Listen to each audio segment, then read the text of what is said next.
You sat on this couch before, but it had a different slipcover at the time. That's right.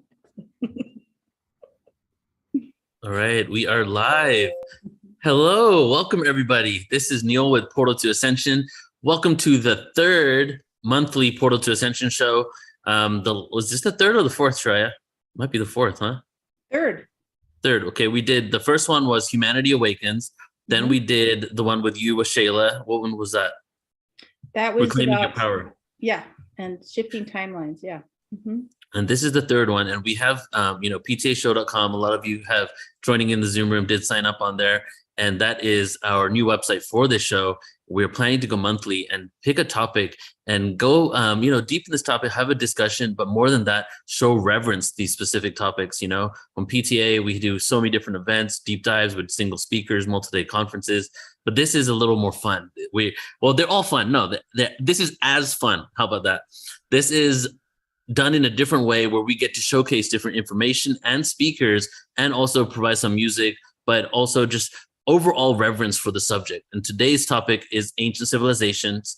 And I'm really excited to be here with my co-host and one of my best friends, Chiraya, who not only has been, as a lot of you probably already know, with and working alongside Portal to Ascension and us with her since 2012 now on so many different levels, but also shares the deep curiosity and connection to our ancient past, and really wanted to explore this topic as well. So Chiraya, I love you so much. Thank you so much for being here and doing this with us, and everything you've done to even create this event, because you put so much energy into it.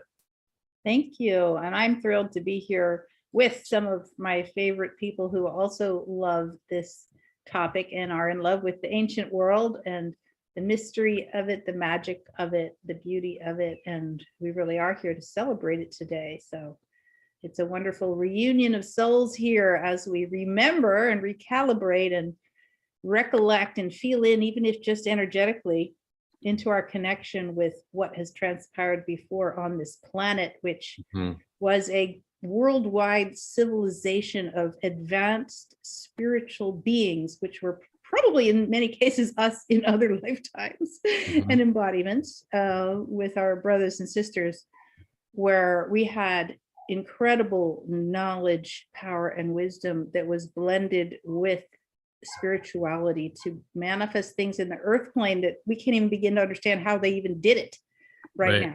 And they try to pretend that they're like, oh yes, they did it with primitive tools, and it's just, maybe they did have primitive tools, because we can even talk to Nilesh about this maybe a little bit, but they did do advanced things with very simple tools in some cases, but the vast knowledge that we have at our disposal here in looking at these things is mind-boggling. So we just take little bites and try to comprehend. Right. Well, yeah, what we're doing here at Portal to Ascension, and many people have different intentions or are trying to piece together our ancient past, and it's not about this giving you definite answers of what it is, even though sometimes we're having these like archaeological discoveries that completely shift our perspective. But it's really a deep dive into piecing together the ancient history of humanity, because we've been so fragmented from the truth. Not only our ancient past, the cycles of time, the evolution and devolution of consciousness, ancient civilizations that could have existed on this planet that we may have no record from, because it's been so many cycles since that even happened. It's not just about exploring what and who these individuals were, but it's also understanding the cycles of time, consciousness, and the planet, so that we can navigate this reality and create harmony and have an awareness of our ancient past. Being on this planet with amnesia, not remembering our past lives, not remembering our ET lives, now is the time for remembrance. So when we remember our connection to the stars, remember our connection to our souls and our spirits, we're also remembering the antiquity of human history. And, depending on who you ask, that even may go off planet. So, these are the things that we're exploring here today. So I'm excited to be here, part of this event. And do you want to go over who we're going to have with us today? Sure, absolutely. We're going to start out with Dr. Sam, who's not pictured right now. Maybe we can welcome Dr. Sam on video. Yeah, he keeps going in and out of the room, so I think he might be having an issue. Let me check here. Okay, sure. Well, and Dr. Sam is is the major expert on the Bosnian pyramids, which are highly healing. And Saryan said he's actually been there in this lifetime as well. I'd really love to go at some point. I think Neil's planning on going. I'm planning on going at some point. So that's going to be a wonderful presentation if we can get his tech up and running. And we're grateful for him because he's on the other side of the world right now, probably in the middle of the night, I think. So we're grateful for him. And then we're going to follow that with a talk by Saryan, who's a regular presenter at Portal to Ascension and just a dear-hearted spirit who has studied these things deeply as well, both esoterically and internally, as well as outside studies, research, and as far as I understand it. So it's going to be wonderful to have some words with Saryan. And then Nilesh Oak was also with us on the Indus Valley civilization presentation and just blew us away. We were like, more please, more please. So we're very excited to have Nilesh back for another little snippet here of his deep, incredible, powerful research. And then we have Larissa Stowe, who's just such a dear heart sister, longtime sister, many lifetime sister, soul sister, love of my life. Being, if we spent too much time together, we would just ascend. It would just be done. We'd be like, bye. Nobody here. No, all gone. Paragate, parasangate, bodhisattva. Anyway, Larissa is a beautiful musician in her own right and works with a band called Shakti Tribe as well, and brings in beautiful mantra music and other very inspiring, uplifting music that blesses our souls. And so we get to spend some time with her today too in celebrating this topic. So, and then Neil and I are going to chat as well a little more. We're going to have a little dive and continue our basking in the bob of all things ancient history, together with dialogue between and amongst all of us who are able to stay here, with the presenters here in between every speaker. So Nilesh and Saryan, Larissa, Dr. Sam, I invite you to also comment once a presenter finishes. If you've something's bubbling up within you, we have about 3 minutes to dialogue and wrap it up and share our thoughts.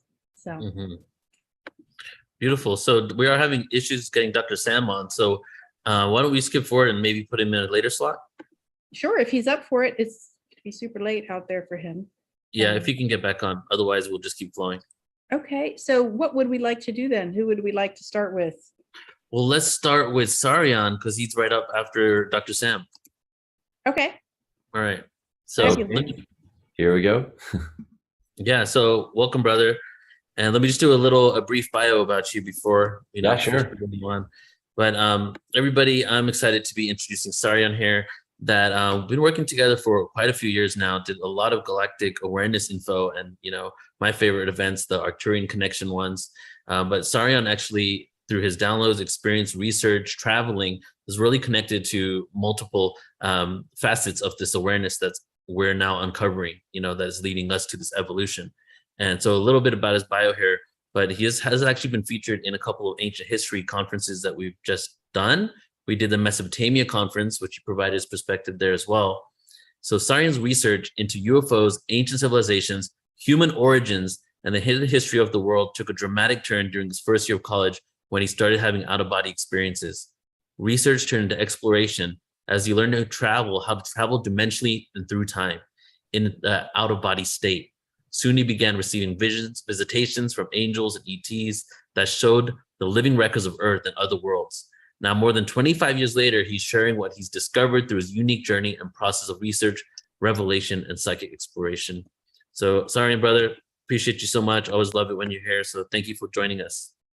Yeah, thank you so much. I'm excited to present, and I love this audience of explorers and all of the things that are coming out. There's so much new information and research coming out, archaeological evidence, people having awakenings connected with these ancient monuments. I'm actually in the process of starting to work out the possibility of doing a bit of an Egyptian tour in another year or so, and going out there with a group of people. It'll be my second trip to kind of dig in on some of this stuff even more. Well, since we have such a short presentation today, I want to really dig in on one specific idea and message related to the pyramids in Egypt specifically. And it's an awareness about the design and purpose of these pyramids that connects with the awakening that we are having right now. Not only where we're at now, but other phases of global awakening that are still in front of us. So the survivors of Atlantis that built these things, and not during the time of the dynastic Egyptians, it was thousands of years before that. When they built these things, they were very forward thinking.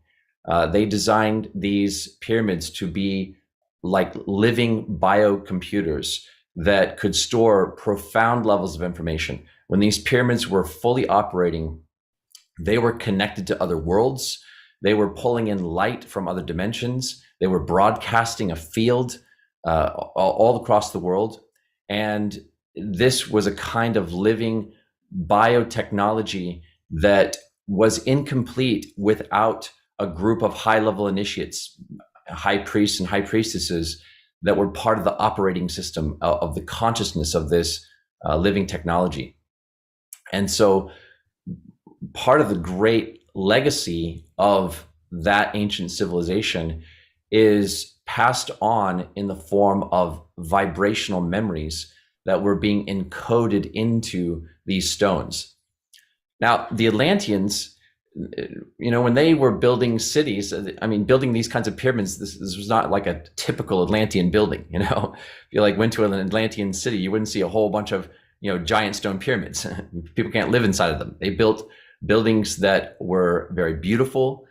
They loved working with different forms of crystal, and they had buildings that were very transparent that used a lot of crystal, or the equivalent of the way we have buildings covered with glass on the outside, very breakable, not things that would necessarily last 12,000 years. So when they built the pyramids, they were thinking about how are they going to reach the people of our times with a message. So they had to build things that were going to last, and they had to build things that had a purpose in different time references. So there was multiple purposes in multiple different time references that were going into the design of this. And we are only just now starting to see some of those purposes being revealed, both in terms of what we're learning from the architecture, the design, the mathematics, and the messages in the stone in that regard. But the real function of these pyramids is going to begin to reveal itself more and more as an instrument for delivering the living vibrational memories of consciousness, the achievements of consciousness that took place through the initiations and the experiences of people that were pulling light into their bodies, and then bringing those pieces of knowledge from the cosmos and imbuing it into stone.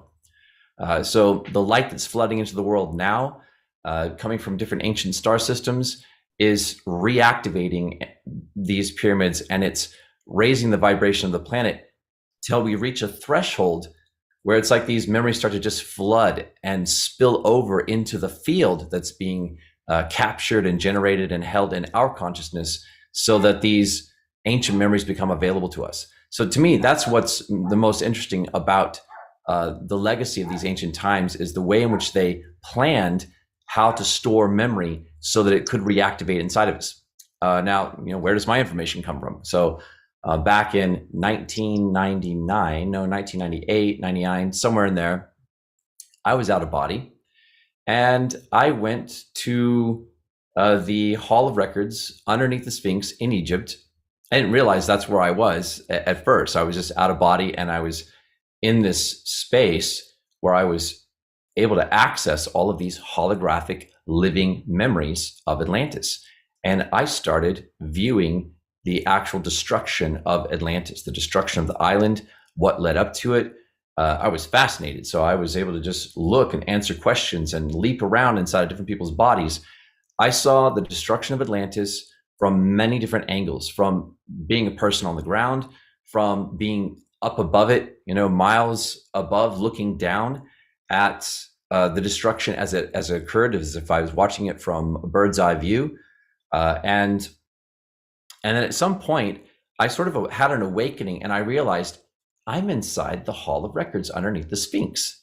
And the moment I realized that, all these angels came in around me, and they were sort of confirming this and ensuring that I was going to wake up with this memory and realize, the Hall of Records is now open. People can start to access this information in their consciousness. Well, there are a number of other kinds of halls of records that got created, and they're like living time capsules in different parts of the world. These are things that if people are asking the right questions, if they're attuning their inner senses to the earth, they can start to pick up on the frequencies that are starting to emanate as these time capsules open vibrationally and start leaking bits of information into our consciousness. So I wanted to comment as well on a few of the things that are being put out there by other people. I've been seeing, there's an enormous number of podcasts out there that are starting to cover this topic of Atlantis. Some of the bigger ones, like I see, Randall Carlson. He's, talking a lot about his theories of the location of Atlantis. Jimmy Corsetti, Ben from Uncharted X. These guys are out there. There's an enormous number of people following them. And I wanted to comment very briefly on some of the things that I'm hearing from these guys, because I find it very interesting. In fact, the puzzle that we are unraveling now, and that people like this are unraveling now, is part of the design of the ancients. They designed a puzzle for us to figure out. They wanted us to notice the kinds of things that are being noticed and to start to put the pieces together. That's one level of the awakening, putting together the physical pieces, studying the architecture. The next level is going to be through this field of consciousness that's strengthening in the world. So Randall Carlson, he's devoting a lot of time and attention to the idea that the Atlantean island was connected with the Azores Plateau in the Atlantic Ocean. I've seen a lot of attention being drawn to the Recat structure. Jimmy Corsetti talks a lot about that. And, was this potentially the structure that represents Plato's Atlantean city, in the way in which it was designed with these circular rings as an ancient port city? Based upon what I actually saw in the records, and can I actually do a quick share screen here? Yeah, go for it. Yeah. Let me just, how much time do I have left? You got about 2 minutes. What? 2 minutes. 4 minutes? We started a couple minutes late, so like 4 minutes. Okay. Just going to do a quick share screen here. So this is the Recat structure, just for reference, so you guys know what I'm talking about. Fascinating structure. I'm not going to dive into the details of this, but people have been wondering, was this part of Atlantis? I'm not going to try to answer that question. What I will tell you, as we zoom out here, is that when I was shown the civilization of Atlantis in the Akashic records, I was shown that there were Atlantean cities that stretched across the northern part of Africa, all the way from this area in Egypt, all the way across northern Africa. So yes, it actually could possibly have been an Atlantean city. Not saying one way or another, but this was originally a very green, very lush band of earth. And there were Atlantean cities here that have since been completely destroyed, covered over by the sands, not by chance. The earth was consciously involved in the process of wiping out what was there before, which also reflects the consciousness of those who wanted to forget and went into denial of the destruction and the failure of what that civilization represented. So that's an interesting connection that we want to look at more at some point, the connection between how the earth responds to our consciousness and how our denial of the past affects the earth, and how our awakening to what happened may uncover things that have been waiting to be uncovered. So, very quickly, this is the Azores Plateau, right in this little region. And when I was having visions of the destruction of Atlantis, I did see it as an island continent that was off in this area. Another very quick reference that I want to go into, and I'll do stop the shared screen here. But there's a lot of talk as well about the Younger Dryas impact theory, that there were comets or asteroids that impacted and brought about the end of that civilization. Based upon the records that I saw when I was in the Hall of Records and viewing all these holographic memories, the destruction of the island took place through warfare. It was destabilized by the use of energy weapons. I hope to maybe tell more of the story in a future broadcast. We're going to do the Atlantean conference next year, so maybe we can go into some more details about what that actually looked like. But whatever may have happened with the Younger Dryas impact theory or comets or asteroids may have been part of how the Earth recreated the climate so that it restarted civilization in a whole new way. But it definitely was not the thing that destroyed the island itself, which was the main center of civilization. Amazing. So many questions. Yeah, so many things to say about that. So many dot connections. But I feel when we have the conversation later, you meet Chiraya, let's bring Sarian back on and talk about that. Because I definitely want to talk about, well, let me just say this. What is the most unexcavated place on the entire planet? The Sahara Desert. Yeah. Sahara Desert, yeah. That's true. On the earth, of the earth part. But yeah, that's true. The Sahara Desert, like there's so many, if we were to go in the Sahara Desert and really start using the LiDAR to like go deep dive and start pulling things out, I feel like we would have to change our history books like in a very short period of time. There's just so much that occurred there. And yes, at the time of the fall of Atlantis, beginning of Egypt being created, that was right around 11,000 years ago, in the moment that the Sahara was completely a lush oasis. It would be the perfect place to live. Yeah. So I'm gonna guess that every one of us here could probably respond to Sarian for another 12 minutes, just ourselves easily. And so I just want to check in and see if Samir, Larissa, or Nilesh have anything burning that you're wanting to say in response in this couple of minutes that we have here. I just find it fascinating. I mean, it's just a fascinating conversation, and what you were sharing resonates. And I just love that these conversations are coming forward, because it opens up our consciousness to really receive how we are so much more, than what it appears to be. So thank you. Yeah, I will just say it made me curious, and that's the whole idea of having sessions like this, of the out of body experience you have. It also reminded me multiple experiences, not mine.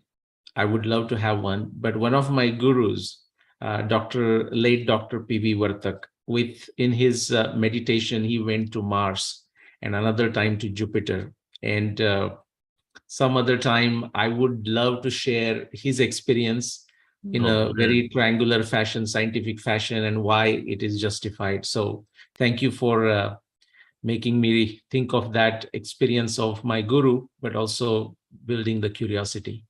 Thank you. Beautiful. Yes, let's have a whole call about that Mars Jupiter exploration. Yeah, we got to do that one. Dr. Sam, do you have any comment that you'd like to share? During my presentation, yes.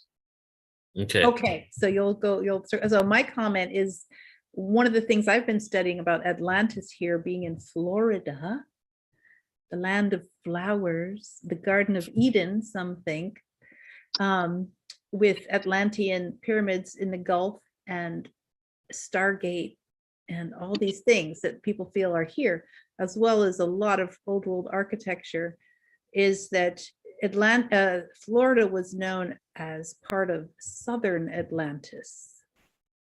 So if you think about the entire Atlantic Ocean and how it connects to both Europe and the United States, now it opens an entirely amazing, gorgeous can of worms to look into and feel into the energy of Florida. I started feeling the Atlantean energy as soon as I got here. I was like, oh my gosh. And that there was a very long time in Atlantis, which was absolutely pristine and wonderful. And it was attacked, from my understanding as well. It was a takedown, as opposed to some of the other myths that we hear. But anyway, that's why we're doing a whole conference on Atlantis. Yes. Yeah. And before we get into Dr. Sam, I'll just quickly announce it. We're doing a 2-day conference called Ancient Atlantis Conference in June of next year. So it's going to be 2 days. deep dive 10 hours a day on Atlantis, just to get many different perspectives, and just explore this continent that we hear so much about, from the esoteric wisdom, spiritual understanding to the archaeological evidence. What are we finding now? Amazing. Yeah, thanks for starting us off with that brilliant topic. Sorry, Jan. Yeah, thanks. Absolutely. So do we want to introduce Dr. Sam now? Yeah. You want to go ahead and introduce him? Absolutely. So I'm going to do a light introduction here. Dr. Sam is the world's foremost expert on the Bosnian pyramids and has for decades, I believe, if I'm saying it correctly, has been researching, studying, excavating, taking people in there, comprehending the deep truths about this amazing relic, if you can call it that, this amazing historical monument that is still activated today, kind of in the way that Saryan was talking about, that it's literally still providing healing energy and healing waters for people. And it's one of the most fascinating things on the planet. And I long for it, actually. I pine for it. Sometimes I imagine myself being in there at night just to start to begin to get a taste of the feeling of the energy there. So I can't wait to go. And we're so thrilled to have you. So without further ado, please take it away, Dr. Sam. Thanks a lot. Hello, everyone. I'm very happy to be with you here today. So I'm Dr. Sam Osmanagic, and for 4 decades, I have been researching pyramids and megalithic sites on 6 continents. 18 books about the ancient civilizations, translated into 17 languages, discovered the Bosnian pyramids back in 2005, and they have become the most active archaeological site in the world, with me as the principal investigator and 75 of my employees. My PhD is about the Mayan pyramids, and this is what I've concluded.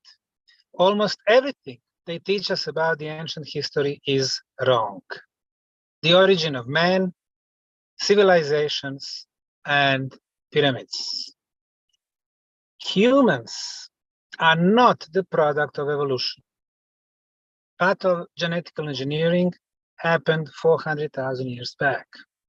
Civilizations are not 7,000 years old, as non-scientific Encyclopedia Britannica or Wikipedia claimed. According to the Sumerian king list, the first advanced civilizations are 273,000 years old.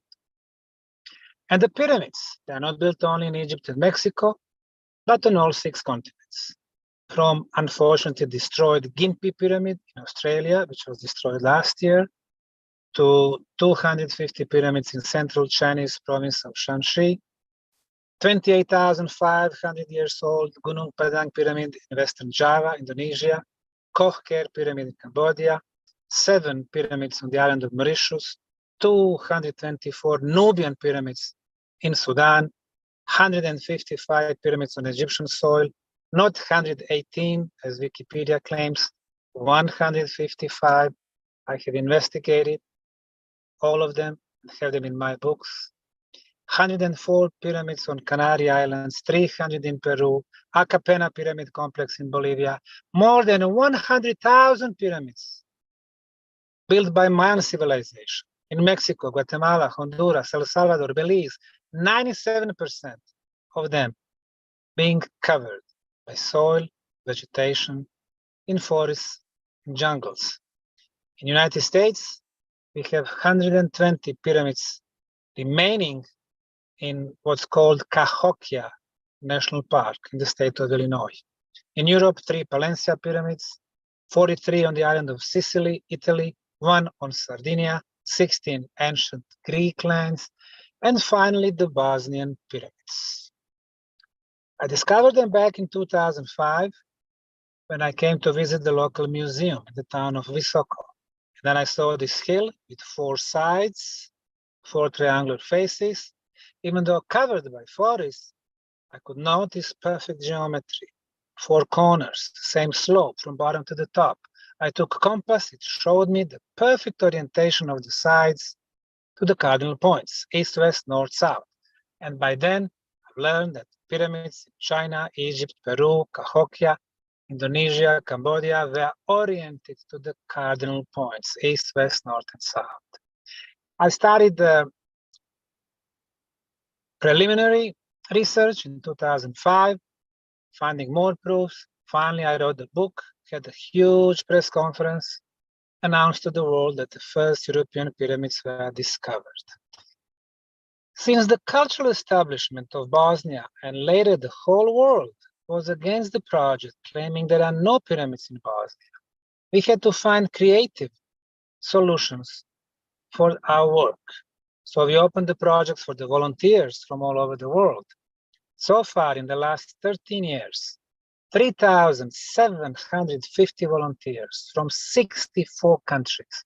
They come anywhere between June and October, stay for a week, 10, 15 days, 30 days, 60 days, or 3 days. They become part of the discovery.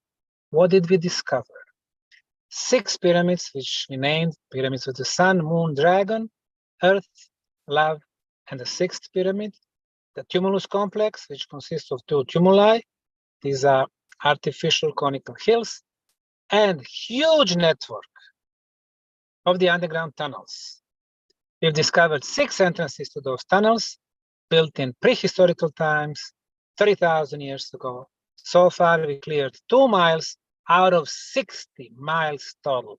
We discovered entrances to 2 different levels of those tunnels. Most probably, we have between 3 and 7 of them. From the archaeological point of view, huge discovery. Scientifically, also, we have applied teams of experts in energy phenomena, physicists, electrical engineers, sound engineers, telecommunication engineers, medical doctors, and we have proven that pyramids were built not as the tombs for the pharaohs, but as the huge energy amplifiers. We have answered 4 out of 5 questions in archaeology, and they are what? Pyramid complex. Who? Still don't have that answer yet, but we know very advanced civilization that was able to manipulate with huge quantities of material and producing very specific frequencies. 3, when? We've done 28 radiocarbon dating uranium thorium analysis, concluded the age of the Bosnian Pyramid of the Sun as a key structure is 29,200 years, plus minus 400 years. The next one, how? They have covered the Bosnian pyramids with the artificially made concrete, which is of better quality than what we can make today. Our concretes in 21st century, when it comes to hardness, are in the range from 10 to 60 megapascals.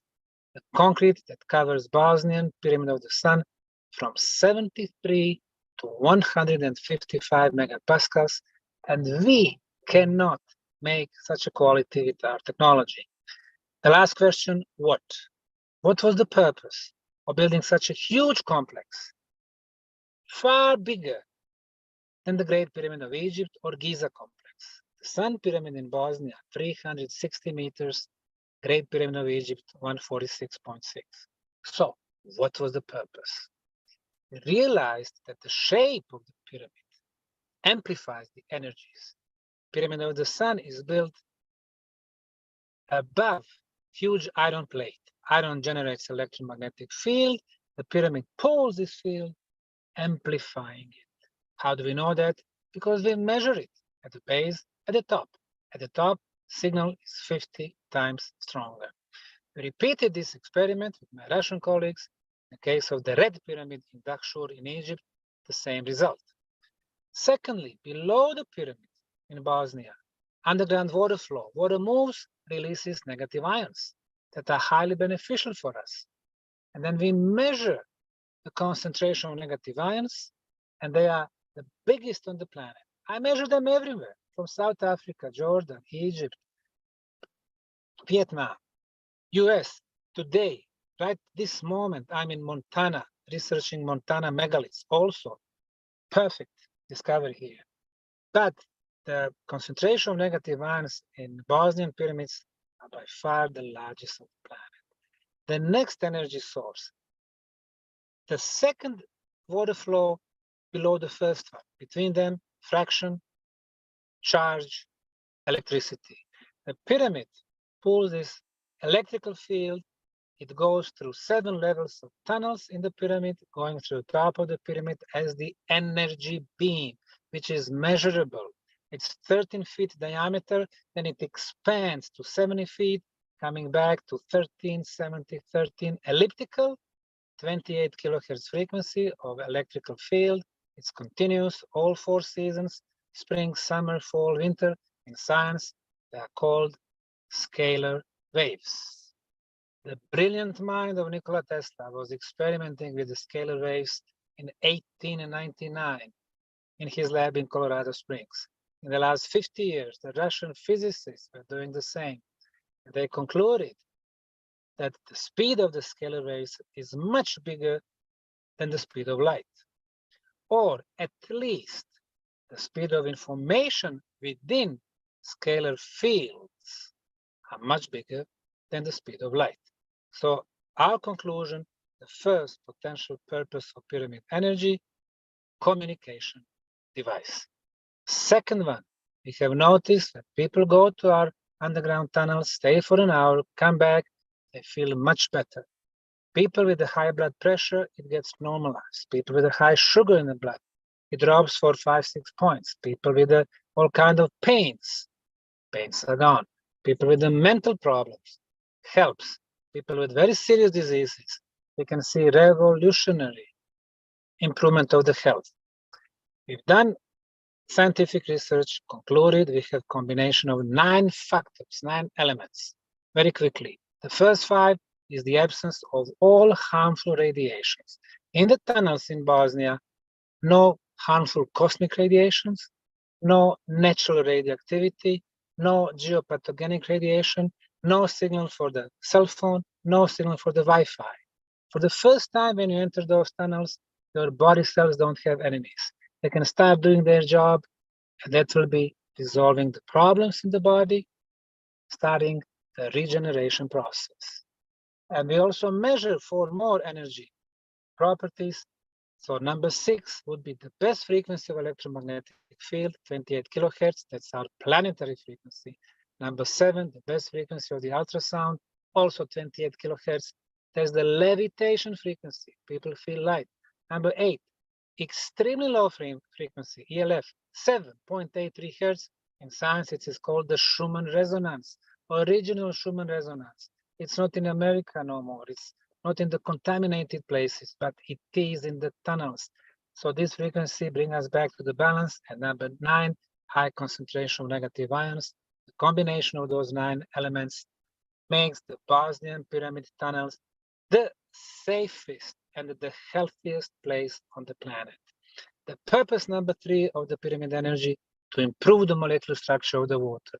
What we drink in the cities, treated water, no viruses, no bacteria, but it's been treated with the chlorine, which is poison. It's been treated with the fluoride, which is poison. Traces of heavy metals, traces of plastics. That's the reason why people get sick drinking city water. Bottled water, even worse. Bosnian pyramid water, energetically alive, vibrates high. So the third conclusion, purpose of the pyramid energy, to improve the molecular structure of the most important liquid in our life, water. Number 4, food. Number 5, immunity. The key word today is not a vaccine, but immunity. Number 6, development of spiritual senses. Besides 5 physical senses, which help us to create our physical reality. But what's beyond the physical reality is created by our spiritual senses. And of course, mainstream science and the government does not want us to develop spiritual senses. Because if we develop some of them out of 30, for example, to feel the energy, to see the energy, to see bioenergy fields around us, auric fields, to see chakras, to see colors of chakras, to communicate by thoughts, telepathy, to move objects with our will, telekinesis, to move through space and time, teleportation. If we develop some of them, we would become free. This is what they want. They don't want us to become free. They want us controlled and manipulated. So now we realize that pyramid has so many purposes.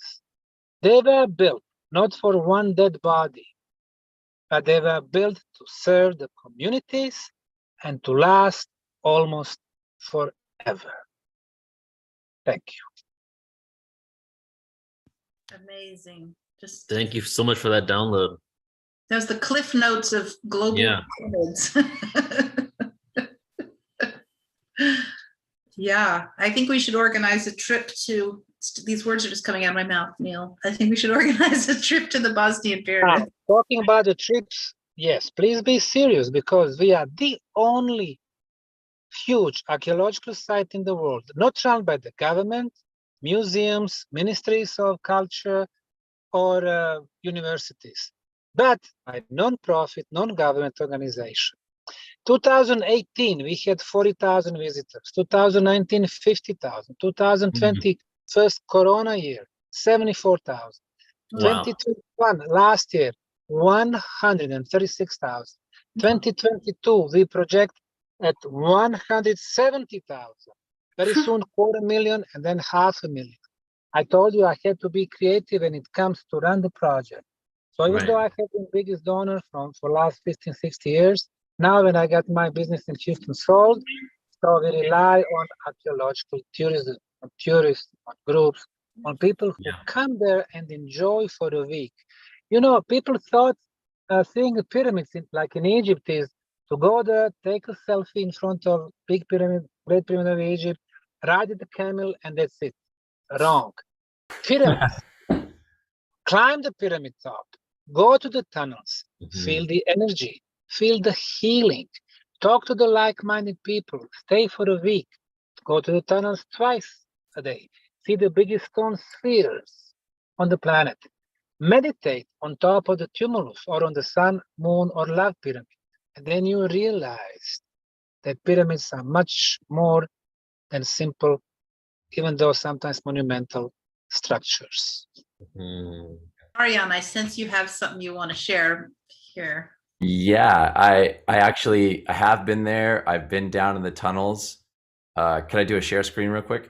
Sure. We just need to keep it a little tight because we're a Yeah, little I'll do it really tight. So like, I'll just show a couple pictures as I'm talking. It'll just take a second. So I actually was down there, and the energy is amazing. So we actually took some of our bowls down there and played some of them for the people coming through. Nice. This little area where some of the energy is strongest, I sat there, and while I was meditating, I had an experience of feeling the earth energy come up, like the Kundalini energy of the earth, and my third eye opened up. I felt expansion of consciousness taking place while I was down there in those tunnels. And we also did a meditation from the top with our crystal bowls. That's beautiful. Yeah, so the energy is real. It's amazing. I highly recommend it if people are thinking about checking this out for themselves. I think you'll have an experience if you feel called to go there. There's something for you to discover. Beautiful. Larissa and Neelish, do you guys want to make any comments? Share anything? Just hearing about this, my crown started buzzing. My mind is blown, but it's also I'm receiving a transmission energetically from this as well.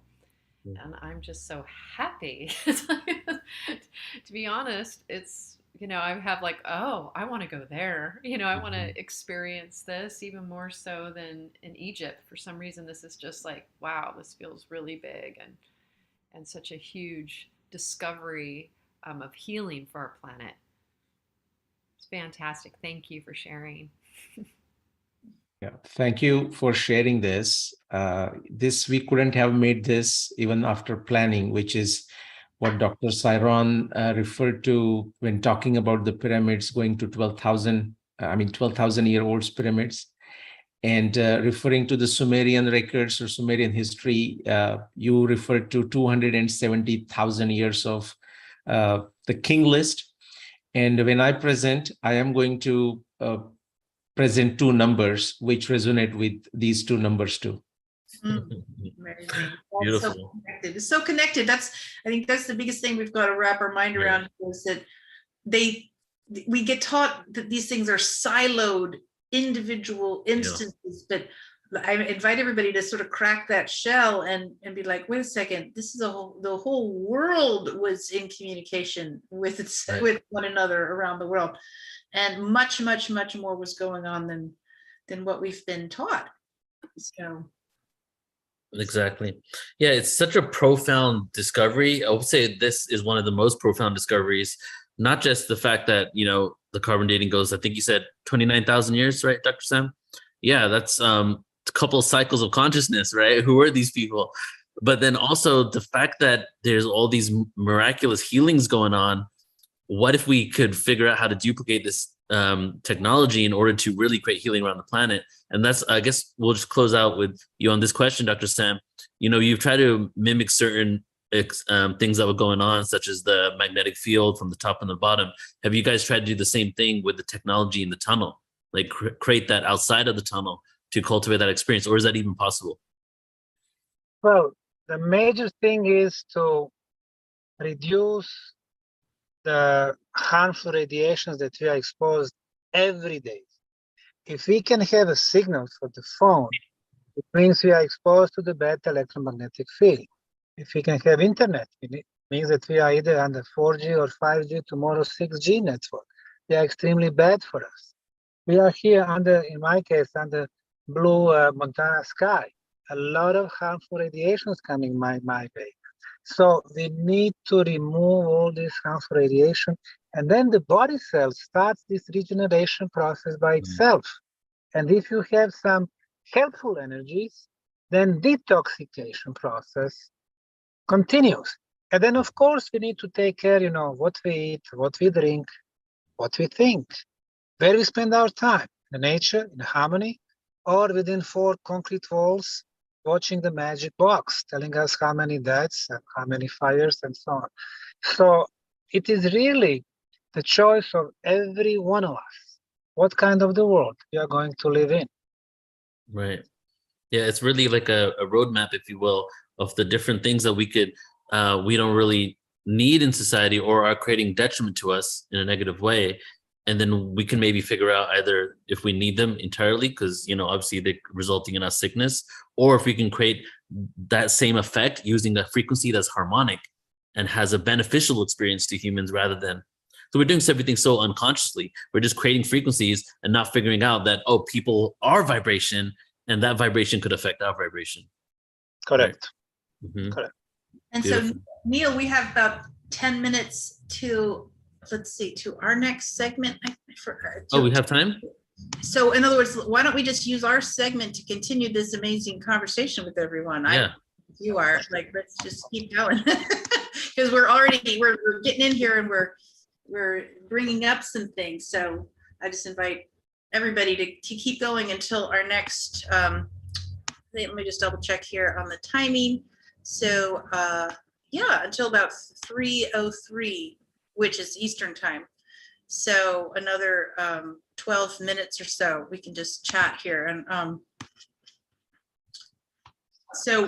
thinking civilizationally, I think, is how we want to start inviting ourselves and one another to think in terms of a civilization. And when I think about all those pyramids all over the planet, I think of how they probably created a force field for our entire realm when they were fully activated. And people talk about influences from outer space, or whatever you want to call that, beyond the dome of the quarantine, or whatever that is, the ice shield, or whatever you want to call it, depending on your take on how the universe is constructed and how the earth is constructed, that there was a protection device going on. Do you guys agree with that? Like that the pyramids would have created protection, not only for the people going into them, but for the area that they were in, but then collectively for the whole planet. What do we think about that idea? Well, I think that's a longer discussion. Well, the way I see it, what we have proven is that the pyramid, as in the case of our planet, it is four-sided pyramid. It's energy amplifiers. So pyramids amplify our natural energy sources. If our planet, if our mother planet is strong, when you amplify strong energy, you are getting even stronger. And she used to be very strong until 12,000 years back, until the end of the last ice age. After that, she has become so weak. So the pyramid still amplifies, but very weak energy. And that's the reason why you can feel this energy only in Bosnia, at least, when you're on the pyramid or in the tunnels. But originally, probably, it would affect 200, 300, 400 miles radius. It would affect the agriculture, the social relationships. Let's not forget the interesting experiment that our Russian colleague, Dr. Alexander, did with his pyramid. He put kitchen salt for a month, then distributed it to the nearby prison, 5,000 prisoners. For 3 months, they were taking kitchen salt in breakfast, lunch, and dinner. After 3 months, he went there. He asked if those people noticed any changes. And they told him that the prisoners, they look like completely new prisoners because the violence level was reduced to 0%. Wow. 0%. Now imagine 5,000 prisoners. There are always some people loving to play with the knives or guns, or 0%. After this experiment, he went to the Russian government to renew the contract. They told him no. It seems that our governments want us to be violent, so they can, get in the middle with the, police force and the armies and inspections, whatever, so they can rule us. So the pyramid power is there. And to answer your question, if Bosnian Pyramid of the Sun has its own energy beam, we also measure it in the case of the Moon Pyramid, Dragon, Love, Tumulus. But those beams, they are like directed towards the Sun Pyramid. And it seems that the Sun Pyramid collects all this energy, shooting it above. Now we know that the Kukulkan Pyramid is also an active pyramid in Mexico. I personally filmed with the new, it's called the New Energy Vision camera, the second largest pyramid in Egypt, Khafre, and the largest one, Khufu, or the Great Pyramid. They are still energetically active. For example, the pyramid in Saqqara is not. And then Pyramid of the Moon in Teotihuacan, energetically active. So theoretically, you could collect this energy coming from those energy beams somewhere in the atmosphere. And then, if you want, you could make the shield around your planet. Or you could make also another beam hitting on some places on the planet. So, I mean, if energy is there in quantities large enough, they can use it any way you want. Right. Wow.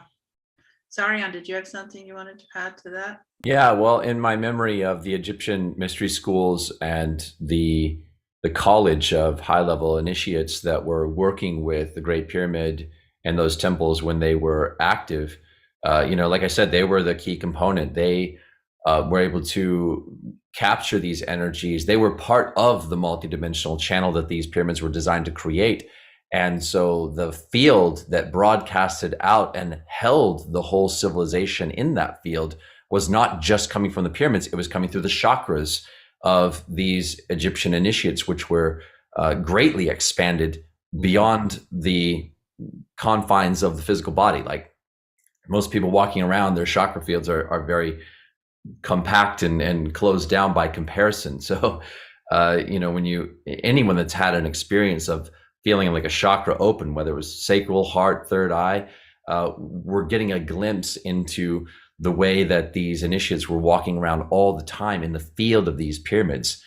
They were also actively helping to raise the vibration of that field through the tantric initiations and tantric work that they were doing because it took a balanced masculine and feminine energy to continue to refine the balance of the field and broadcast it out even further. Mhm. Wow. Amazing.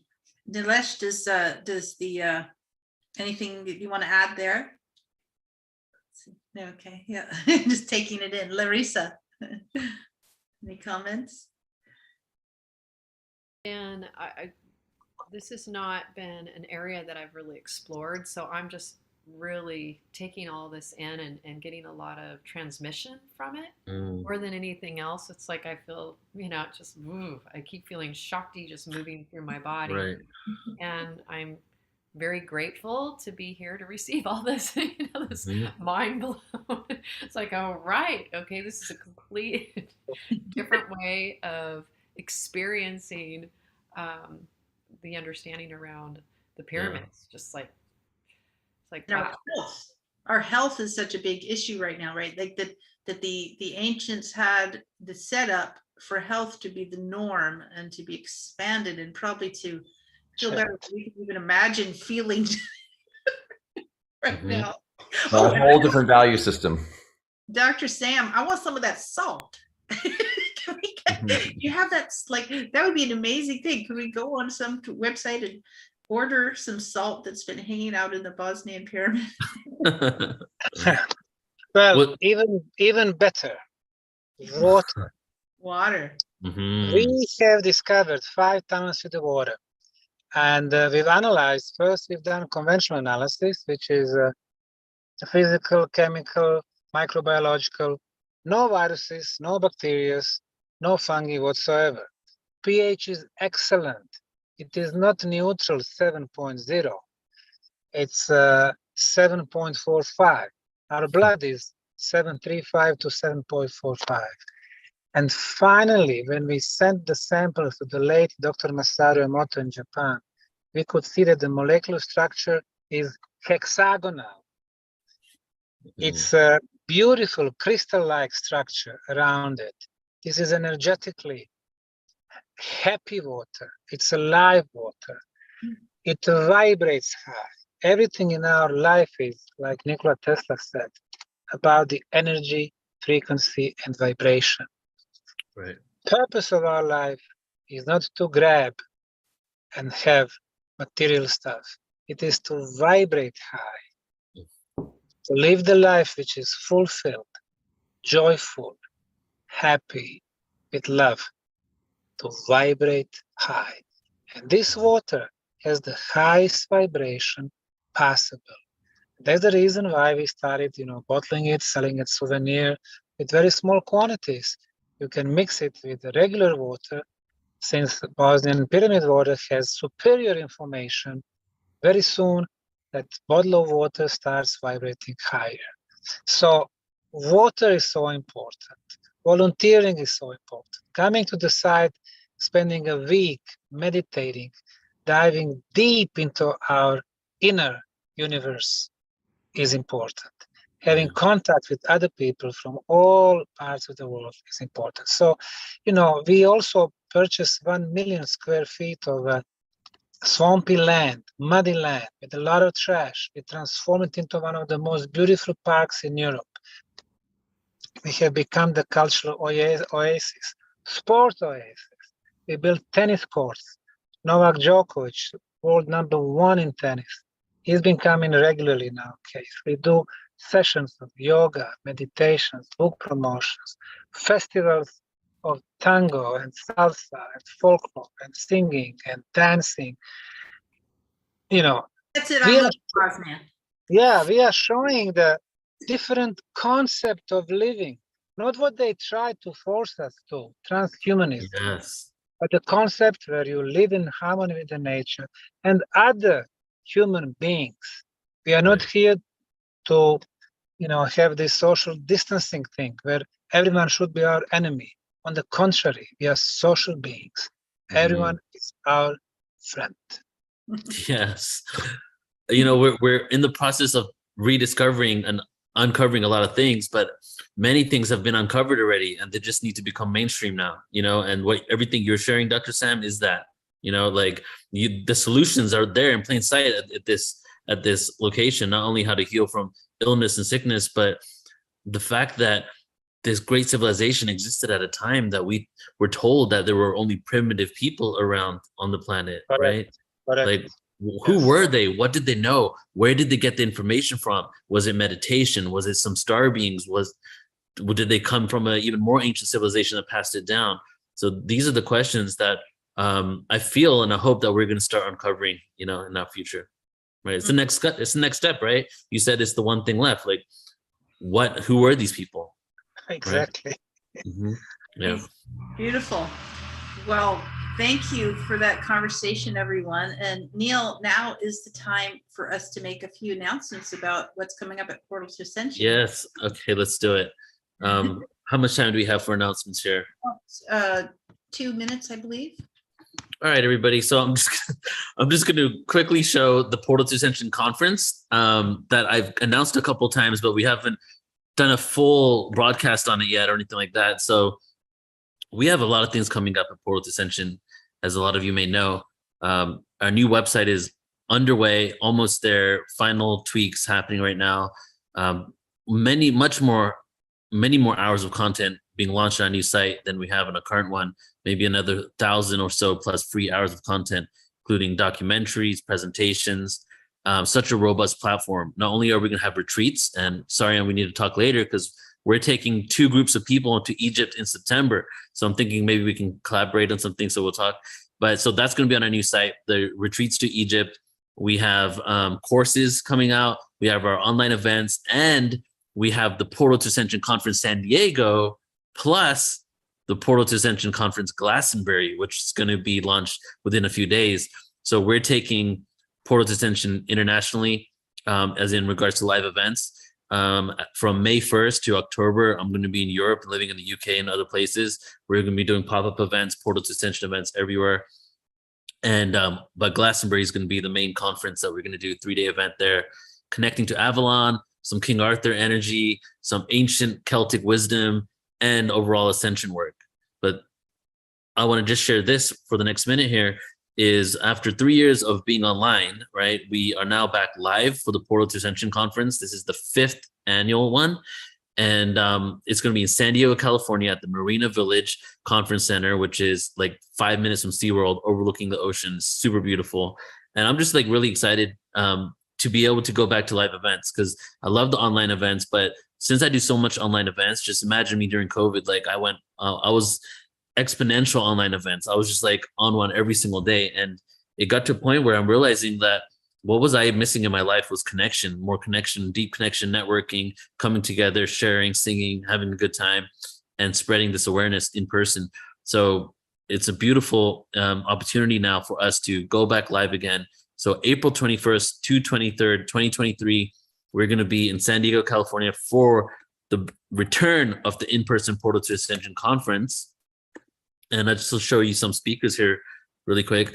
Firstly, Larissa Stowe is going to be there, and she's going to be performing with the Shakti tribe. And we're also going to have Adam Apollo. He's going to be DJing as well. You guys might know Adam Apollo. So he's going to present and DJ. Some of the speakers are JJ Desiree Hertak, Robert Schock, Carolyn Corey, Robert Edward Grant, Adam Apollo, Linda Moulton Howe, who's extremely excited because she has some information from some whistleblowers and some not even classified, not declassified, still classified documentation in which she's going to be releasing some awareness at our conference. She's holding off up until then because she's waiting for some things to evolve. So there's going to be some groundbreaking information from Linda Moulton Howe, Barbara Lamb, Michael Cremo, who wrote the book on forbidden archaeology himself, Geraldine Orozco, the Stargate experience, which would be an epic sacred geometry pyramid that's going to be created for us to meditate and get activated within. Ra of Earth, of course, Chiraya Dharma, Lori Spagna. I'm going to skip forward a few people here. Jenna Layden, Torquem G, and the brother Alan Steinfeld, who's pretty much on 80% of our events now. So Alan is definitely going to be there. So yeah, 3 days, guys, a lot of fun, great experiences. Not only are we in this beautiful conference center, but we're also right by the ocean. So we get to overlook the ocean. We get to eat together. There's going to be some amazing vendors. So check it out at ascensionconference.com. All right. How's that, Shreya? Great. Yes, sounds wonderful. Thank you. So again, it's my pleasure to introduce Larissa Stowe, who is going to sing us some music today to help us integrate and experientially feel into the fields that we're co-creating here in speaking about these amazing pyramids and this ancient history. And Larissa is not only a musician, she's also a coach. I believe you're still doing the coaching work, Larissa. And a moment with Larissa is a transformational thing, whether you're listening to her or working with her. and so I think probably people can find out all about you at larissastowe.com. Is that correct? For the most part, it's all about the music there. Okay. People find my coaching, like find my Emblument coaching through my music, but not so much on the site. You know, it's all, you know how that happens. It's all interconnected. Where do people go and find out more about your coaching? I don't have Directly. It's all through word of mouth, honestly. Yeah. But they can always, you know, you could reach out to my email at larissa@larissastowe.com, and then I can share a little bit more about that. Well, if you all want, during her musical performance here, I would invite you perhaps to imagine your favorite pyramid, or maybe we could all take a little trip to the Bosnian pyramids and just imagine ourselves in there while we're taking in this beautiful music from Larissa. So thank you. Without further ado, Larissa. Thank you, Chiraya. And thank you to everyone here. I feel very, very honored to get to open up the energetic more, even more, and give us permission to chant together. I'm going to open up the gateway, our root chakra, with Om Namo Gurudev Namo, and also bringing in a Ganesha mantra, Om Gam Ganapataye Namaha, which is also very activating for the root chakra as well. So I invite you to sing along, chant along, feel it in your body.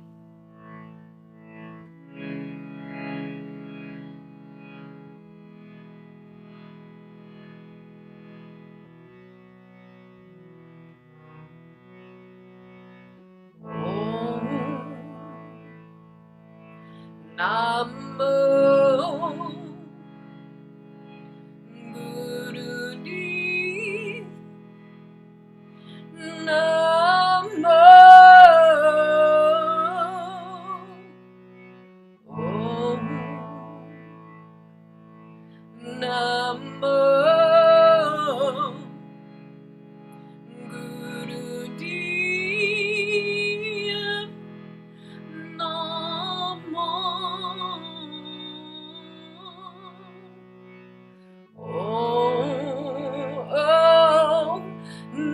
Namo Gurudev Namo Om Namo Gurudev Namo Om Ganapataye Namaha Om Ganapataye Namaha Om Ganapataye Namaha Om Ganapataye Namaha Om Ganapataye Namaha Om Ganapataye Namaha Om Ganapataye Namaha Om Ganapataye Namaha Om Namo Gurudev Namo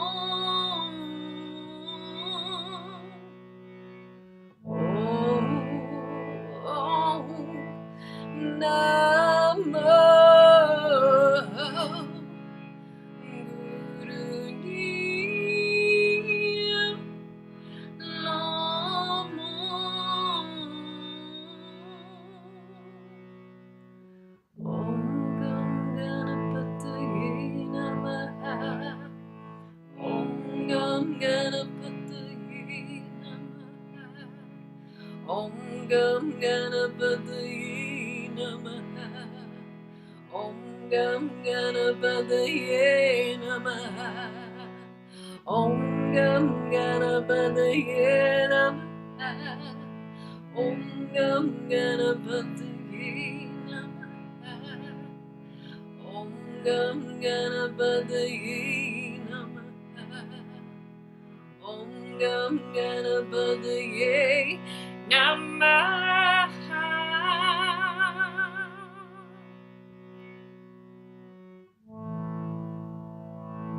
The oak within the seed, the flute within the reed, the harvest in the grain, the ocean in the wave, the titan in the small, the rise within the fall, and form and formlessness. You're the light of consciousness. You're the light of consciousness.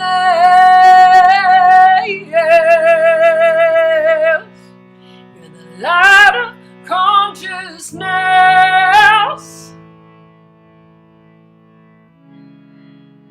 You're the light of consciousness.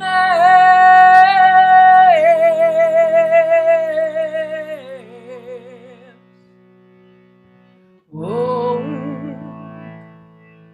Namo Gurudev Namo. Om Namo Gurudev Namo. Gurudev Namo. Gurudev Namo.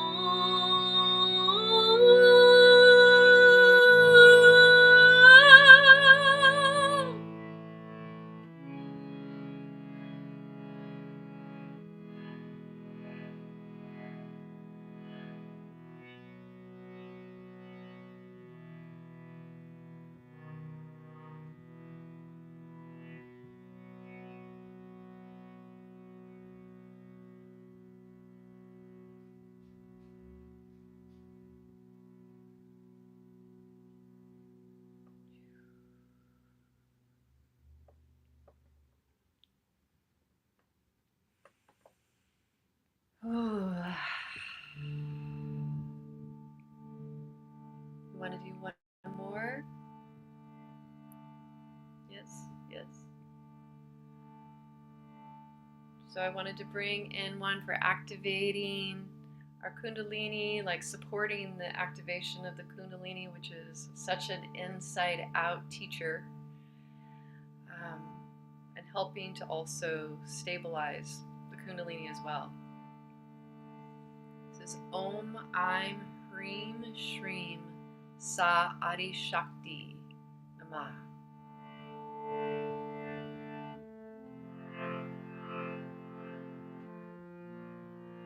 And again, I invite you to chant if you feel like it. This is participatory. And your vibration matters, so vibrating with this. Om Aim Hreem Shreem Sa Adi Shakti Namah. Om Aim Hreem Shreem Sa Adi Shakti Namah. Om Aim Hreem Shreem Sa Adi Shakti Namah. Om Aim Hreem Shreem Sa Adi Shakti Namah. Om Aim Hreem Shreem Sa Adi Shakti Namah. Om Aim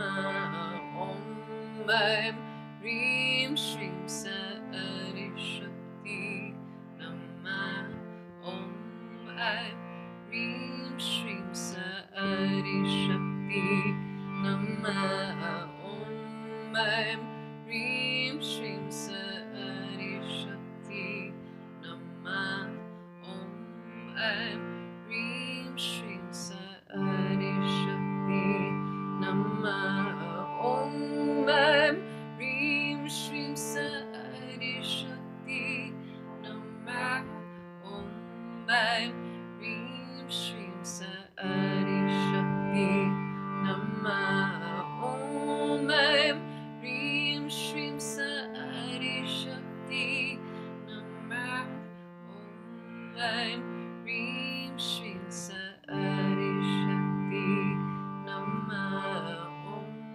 Aim Rim Shrim Sari Shakti Namah Om Aim Rim Shrim Sari Shakti Namah Om Aim Rim Shrim Sari Shakti Namah Om Aim Rim Shrim Sari Shakti Namah.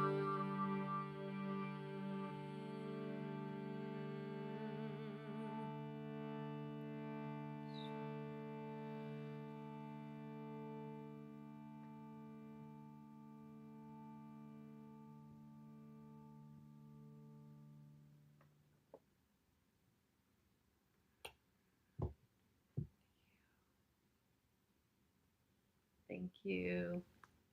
So much love. So much love surround you. Thank you all. so much, Larissa. Thank You know, this is our natural state. That's the thing we can begin to remember, is that when we get into these higher frequencies together and individually, it brings tears to my eyes, really, that this is our natural state that all the ancients were pointing to us to in this amazing wealth of scripture and knowledge and passed down spiritual wisdom, oral tradition, music, song, dance, architecture. It all had to do with being able to stay in the higher vibrations. And we don't have to leave. That's the thing.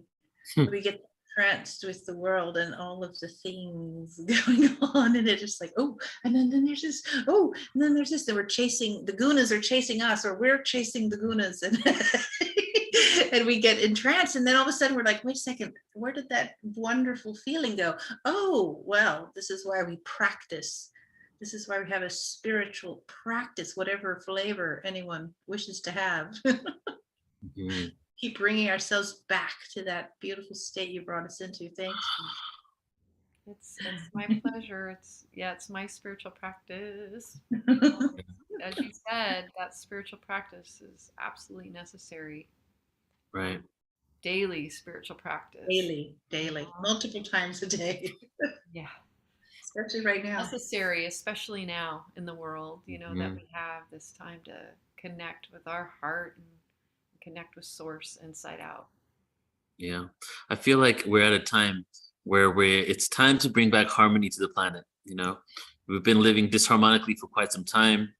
A lot of things that happen on the planet, even if you might not think it has anything connected to the fact that we're living out of alignment, just these illnesses and sicknesses are coming out. They're a product of us not living in harmony with the planet, ourselves, and each other. Right. And so with this, all of this ancient wisdom is coming out, right? What Dr. Sam was sharing and what you're doing with your music and bringing harmony back. So I'm really excited to have you at the conference, because honestly, we talked like 7-8 years ago, trying to have you at one of my first live conferences. And it was like, it's literally the icing on the cake for me to have you there, because it shows the evolution over those years and me trying to get to the point where we can collaborate and work together. But why it's so important to have you part of this event is that we're learning a lot of information. It's a lot of education information. The experience of harmony is really what we need to cultivate as well. Not just the education, the information, the mind-blowing awareness, experiencing it and embodying it. And that's really what you do, I feel, when you facilitate these kind of experiences. Well, I love it. It's so heart opening. And every time, we sing together, we dance together, we chant together.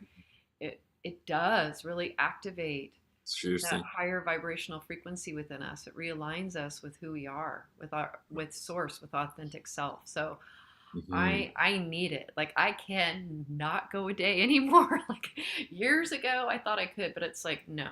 It's like Mhm. not a day goes by where I don't have my morning spiritual practice. Mhm. And it's foundational. It's a non-negotiable.